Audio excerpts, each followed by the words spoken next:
আল্লাহ একদিন আজরাইলকে জিজ্ঞেস করলেন, হে আজরাইল, বনি আদমের রূহগুলো তুমি কবজ করেছো, দায়িত্ব তোমার।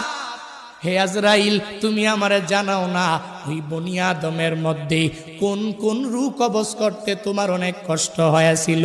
আজরাইল জানায়া দেয়, হে ও দয়ার মালিক, বনি আদমের মধ্যে দুইটা রূহ কবজ করতে আমার অনেক কষ্ট হয়েছে। কোন দুইটা রূহ? বলে এক নাম্বারে এক আল্লাহর বান্দি মহিলা, বিশাল এক সমুদ্রের মধ্যে জাহাজটা প্লাবনের মধ্যে পড়িয়া যখনই ডুবিয়া যাবে, ওই হালাতে সবাই ডুবিয়া গেল। এক প্রেগনেন্ট মহিলা, গর্ভবতী মহিলা কাঠের মধ্যে বসা, একটু পরেই এই মহিলা একটা বাচ্চা প্রসব করবে। তোমার কুদরতের কারিশমা, ওই কাঠের উপরে আল্লাহর বান্দির একটু পরে প্রসব হয়ে গেল। সন্তানটা দুনিয়ার মধ্যে ওই কাষ্টের উপরে যখন দুনিয়াতে আসলো, তখনই তোমার অর্ডার হয়ে গেল, হে আজরাইল, যাও এই বান্দির রূহটাকে কবজ করে তুমি নিয়ে চলে আসো।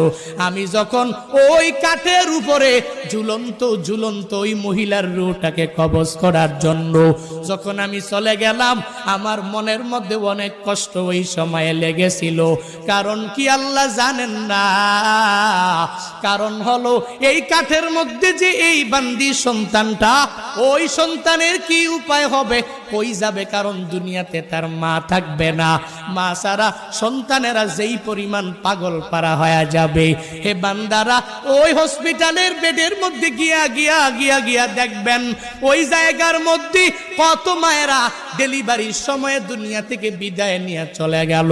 সন্তানেরা কত কষ্ট করে লালিত পালিত হয়ে গেল, কারণ দুনিয়াতে মা নাই। মা ছাড়া সন্তানটা দুনিয়াতে টিকে থাকতে পারে না।